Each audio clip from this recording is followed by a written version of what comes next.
La mousseline, le voilage, la dentelle, le satin, la soie ou encore l'organza, tous ces tissus sont des tissus fins et souvent ils se font avaler par les dents de la machine à coudre.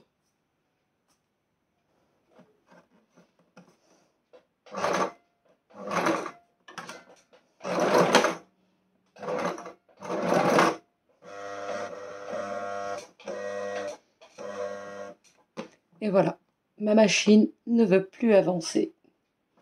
Je suis complètement bloquée et je n'arrive plus à remonter mon aiguille. Là, je viens de me faire avaler le tissu par les griffes d'entraînement qui se trouvent sous la plaque. Bonjour à tous, je suis Linda et si tu me découvres tout juste, je publie chaque semaine une nouvelle vidéo, un nouveau tuto pour apprendre à coudre ou se perfectionner. Si tu aimes la couture, abonne-toi et clique sur la petite cloche pour ne rien louper. Aujourd'hui, je vous propose de voir comment coudre les tissus fins. Que ce soit pour l'assemblage ou pour faire des ourlets, je vous propose 5 techniques pour gérer les tissus fins. Avant tout, voici comment sortir son tissu délicatement sans l'abîmer lorsqu'il a été avalé par les griffes d'entraînement. Pour libérer mon tissu des griffes d'entraînement sans l'abîmer, je vais d'abord essayer de bouger mon aiguille avec le volant à l'arrière pour le remonter au maximum. Si je suis bloquée, je n'insiste pas plus. Je vais prendre une petite paire de ciseaux à pointe fine, comme cela. Je vais couper le fil d'en haut, comme ceci, pour libérer mon aiguille. Je vais remonter mon pied de biche et sortir mon pied de biche.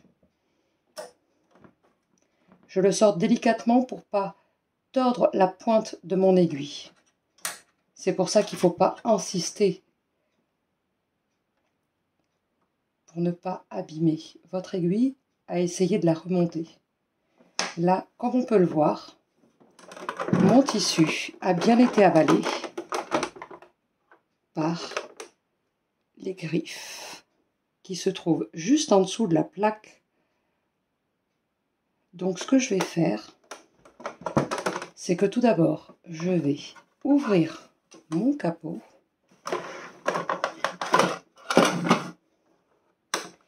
et là on se retrouve avec des fils juste ici et on voit que la boucle n'a pas pu se former, ma couture n'a pas pu se faire.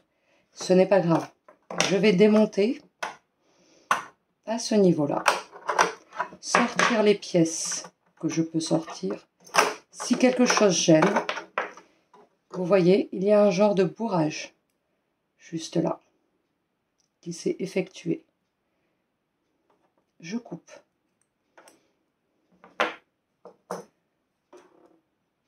Et je sors mon tissu délicatement.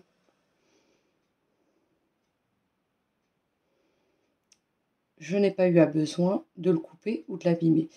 J'ai des petits fils, un petit nœud qui s'est formé ici. Je ne tire pas dessus pour ne pas abîmer le tissu. Je viens juste couper à ce niveau-là le nœud qui s'est formé et je peux tirer sur les petits fils restants. Ainsi, j'ai sauvé mon tissu des griffes de ma machine à coudre sans l'abîmer.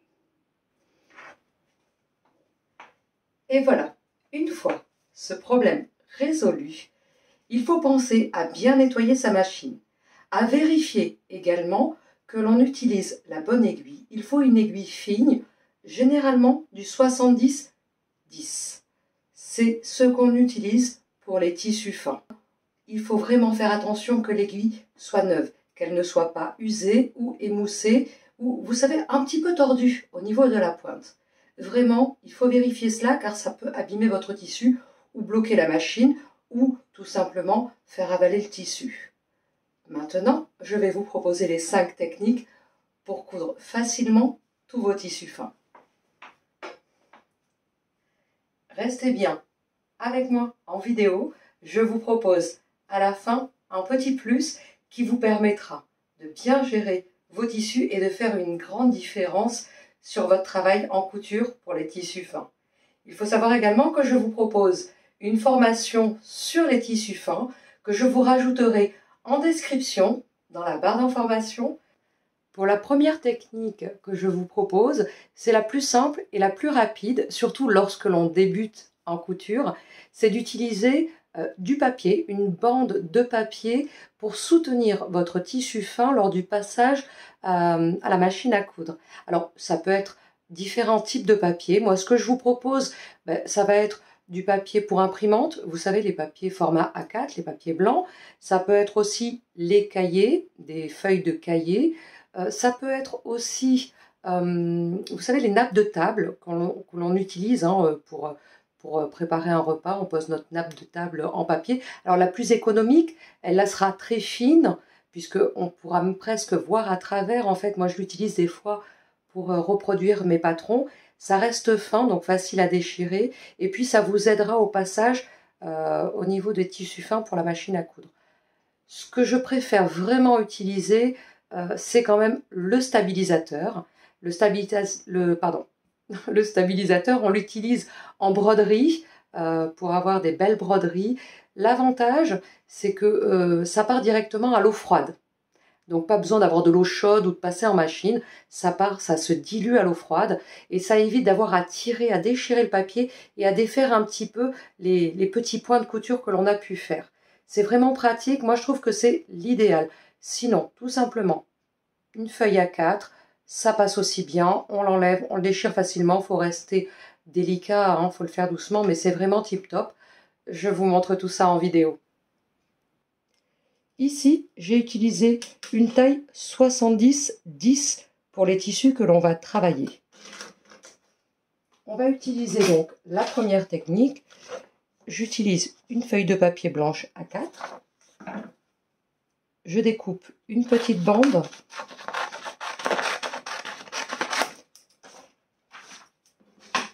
Et pour assembler mes deux tissus, je les mets bien endroit contre endroit.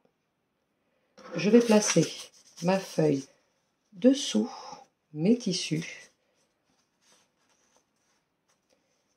et je vais placer la feuille face à ma plaque de la machine. C'est parti. Je me mets à 0,5 du bord. Je tiens mes fils en arrière. Je fais mon point droit et mon point d'arrêt.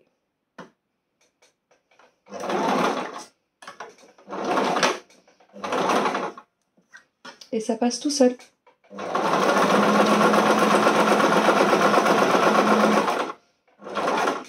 Mon point d'arrêt pour la fin. Je lève mon aiguille, je tire mon tissu en arrière et je peux couper. Et voilà le résultat.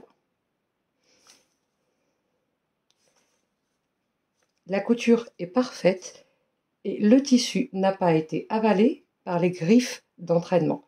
Maintenant, il ne me reste plus qu'à découper mon papier à la limite de mon point de couture tout du long. Hop. Et j'ai plus qu'à tirer de l'autre côté.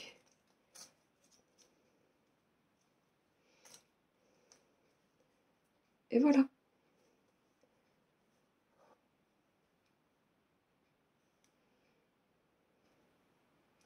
Pour la deuxième technique que je vous propose, il faut savoir que c'est la plus adaptée, la plus utilisée pour les tissus fins. Il s'agit de la couture anglaise. Pour faire de l'assemblage, elle est idéale pour tous les tissus fins. Je vous montre cela en vidéo. Numéro 2, la couture anglaise. C'est celle qui est la plus adaptée justement au tissu fin, tout simplement parce que en fait, on ne va pas avoir besoin de, si vous voulez, surjeter les bords, ce qui est quand même assez difficile quand on a des tissus fins et quand on ne travaille qu'avec une machine à coudre. Donc ce qu'il faut faire, contrairement à un assemblage classique, on ne va pas mettre les tissus endroit contre endroit. Cette fois-ci, on va prendre les tissus envers contre envers. On se met bien bord à bord. Pour vous aider, n'oubliez pas de mettre une bande de papier ou moi ici, comme d'habitude, j'utilise justement le stabilisateur. Vous pouvez aussi l'utiliser qu'au départ et à la fin. Je vous montre. Hop, je prends mon stabilisateur, je vais me mettre à 1 cm du bord. Alors, pour une couture anglaise, n'oubliez pas de prévoir 2 cm de marge de couture, puisque pour cette couture-là, on a vraiment besoin d'une marge de couture plus importante qu'habituellement, sinon on risque d'avoir un vêtement trop petit. C'est parti. Je me mets donc ici à 1 cm. Je tiens mes fils en arrière. Je fais mon point d'arrêt.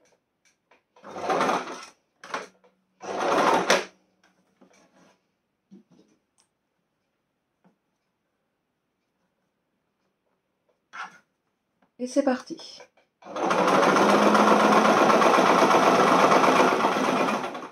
Avant d'arriver à la fin, pour vous aider, soit vous avez mis une bande tout du long, soit vous rajoutez un petit bout pour la fin.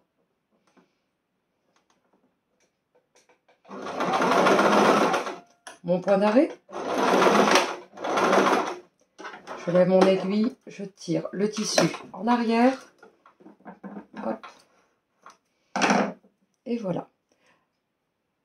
Voilà pour notre première couture. Ce n'est pas fini.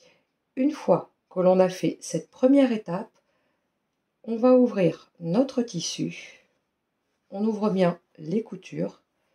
Alors, si vous le faites au fer, pour ne pas abîmer votre tissu, c'est de mettre un tissu fin dessus et de passer ensuite faire une pâte mouille en fait, pour être sûr de ne pas abîmer votre tissu. On ne sait jamais.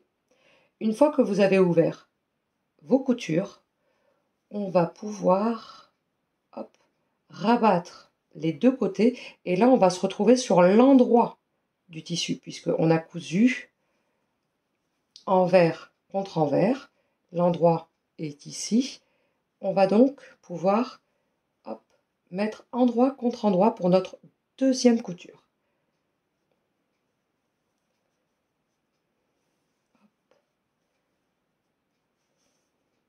Alors si vous voulez, pour que ce soit plus simple, moi je passe mon doigt comme ça pour être sûr d'avoir ma couture bien à plat.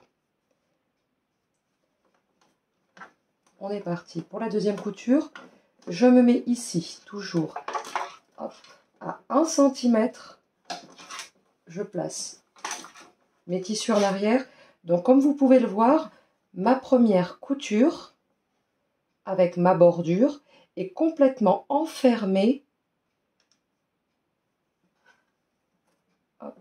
comme ceci dans mon tissu. C'est parti. Point droit et un point d'arrêt.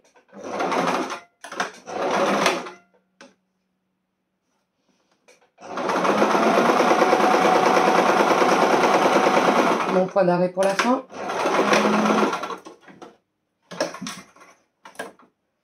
Et voilà. Donc là, je suis bien sur l'envers.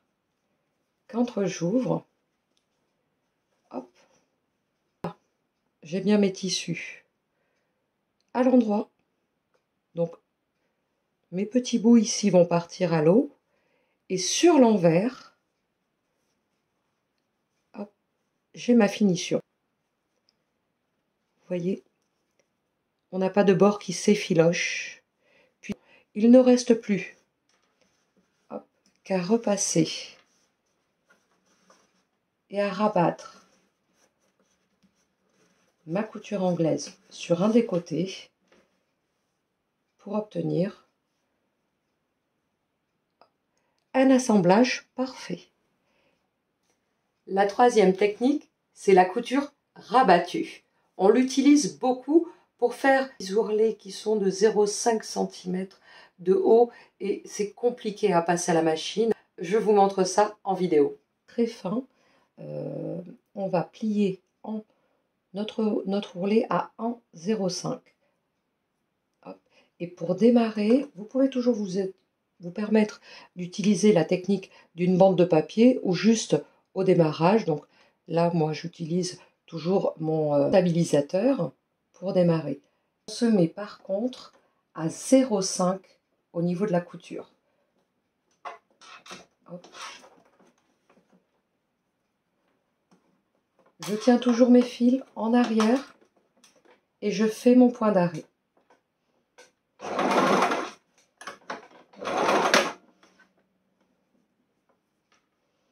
C'est parti.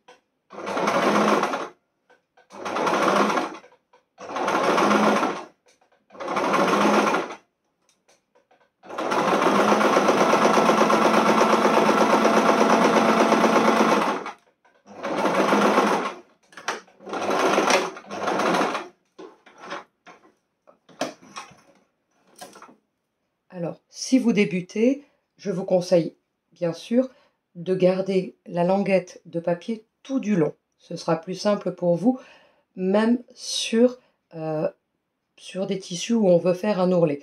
Il suffira d'enlever à chaque étape le papier pour ne pas se retrouver avec un papier bloqué à l'intérieur. Là, comme on est sur un stabilisateur qui part à l'eau, on n'a pas besoin de l'enlever, on peut le garder, c'est pas gênant. C'est ce que j'apprécie vraiment sur l'utilisation de ce stabilisateur, que ce soit en broderie ou que ce soit à la couture. Une fois que l'on a fait notre première couture, on est bien à 0,5 cm du bord, on va pouvoir délicatement couper le surplus. On fait bien attention de ne pas couper la deuxième partie et de ne pas couper les points de couture. Pour cela, j'utilise une paire de ciseaux comme ceci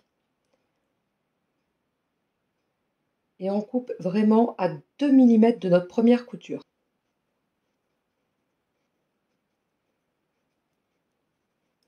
Voilà ce que l'on obtient. Une fois cette première étape terminée, on va ensuite rabattre, hop, et c'est pour ça que l'on appelle cette couture rabattue, comme ceci à 0,5. Pour vous aider à maintenir, vous pouvez passer au fer, toujours avec un tissu en protection à pâte mouille. Et vous pouvez aussi mettre votre bande de papier pour cette deuxième couture. Moi, je ne la mets pas, mais j'ai mon stabilisateur. Ça, c'est l'avantage parce que je peux le plier en deux, comme ceci, pour repartir sur ma deuxième couture. Et on est reparti. Cette fois-ci, on va coudre juste au-dessus de notre couture. Donc en fait, à 2 mm du bord de notre pli. Vers le haut. Je vous montre. On se met au départ. On tient toujours les fils en arrière. On fait le point d'arrêt.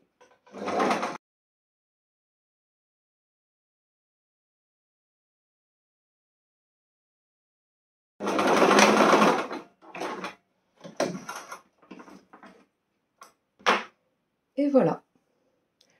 On a bien un ourlet très fin. Alors sur l'envers, on se retrouve avec 2 lignes de couture. Et sur l'endroit, on va se retrouver avec une seule ligne de couture, avec un ourlet très très fin.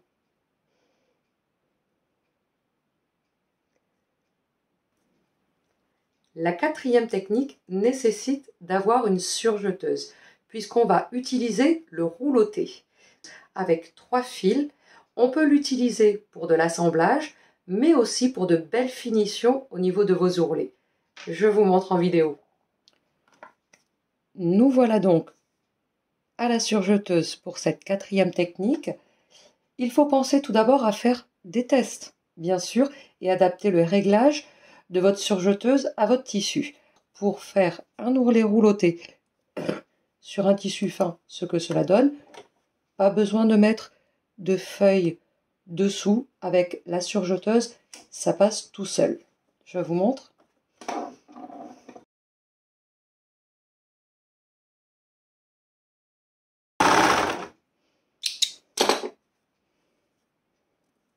Et voilà.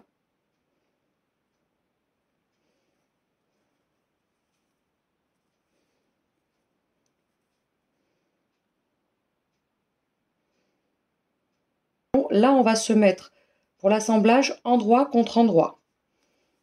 On va mettre nos tissus bord à bord.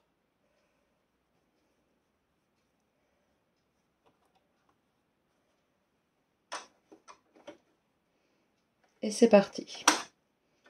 On tient bien et on laisse coudre.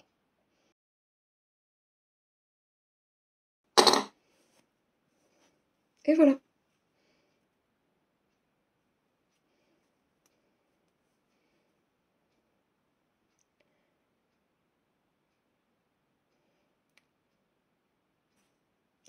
Je vous montre la même chose sur de la dentelle.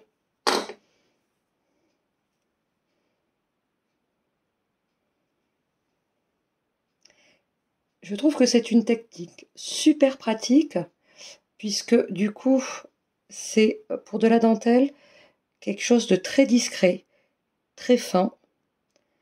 Et on n'a pas justement de marge de couture qui dépasse de trop en fait.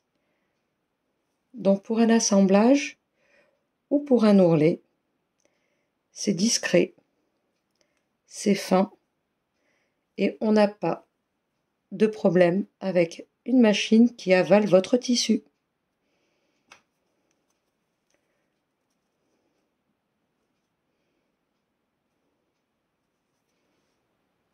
Et pour la 5e technique que je vous propose, on utilise la machine à coudre, aucune feuille de papier, juste de la dextérité.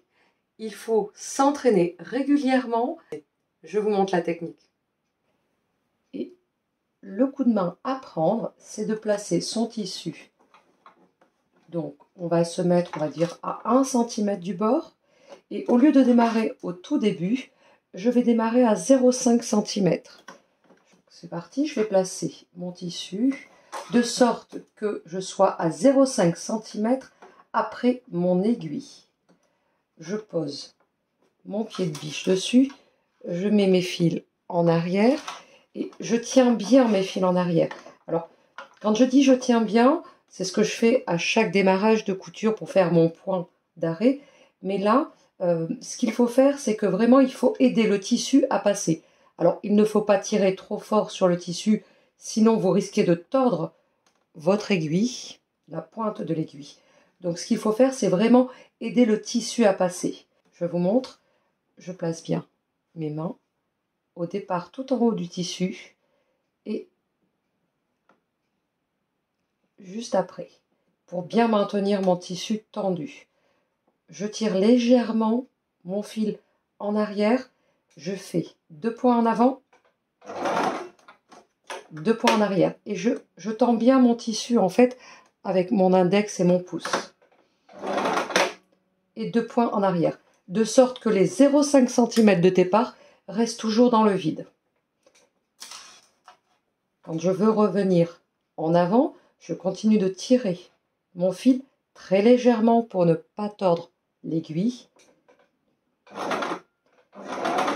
Et je vais continuer ainsi jusqu'à ce que j'ai suffisamment de tissu pour, au lieu de tenir le fil en arrière, je vais tenir mon tissu. Je vous montre. Je continue à tendre mon tissu avec mes 2 doigts. Je tiens mes fils en arrière. J'aide le tissu à passer. J'attends d'avoir une longueur suffisante derrière mon pied de biche.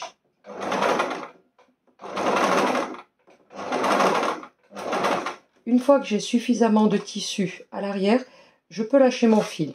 Et à ce moment-là, avec ma main droite, je tiens mes 2 tissus ensemble comme ceci. Et avec ma main gauche, je tiens mes tissus en arrière. Et je tends. Je tends bien mon tissu. Je ne tire pas, je le tends juste pour qu'il soit bien entraîné par les griffes.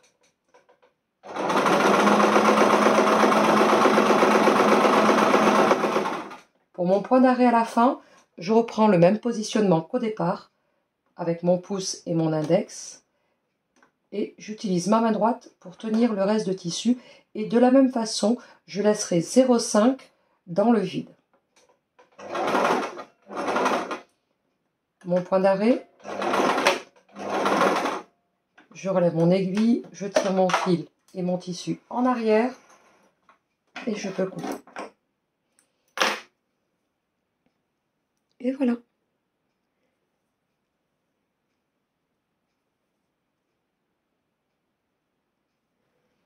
Si vous êtes arrivé jusqu'ici, c'est superbe.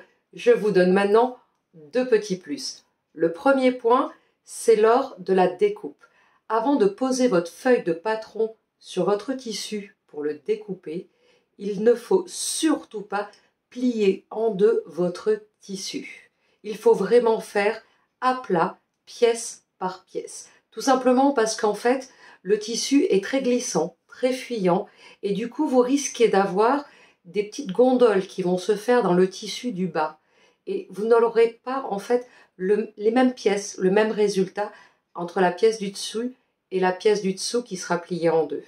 Et à la couture, au résultat, ce sera forcément pas joli. Du coup, il vaut vraiment mieux faire le tissu à plat, poser ses pièces de patron et découper pièce par pièce.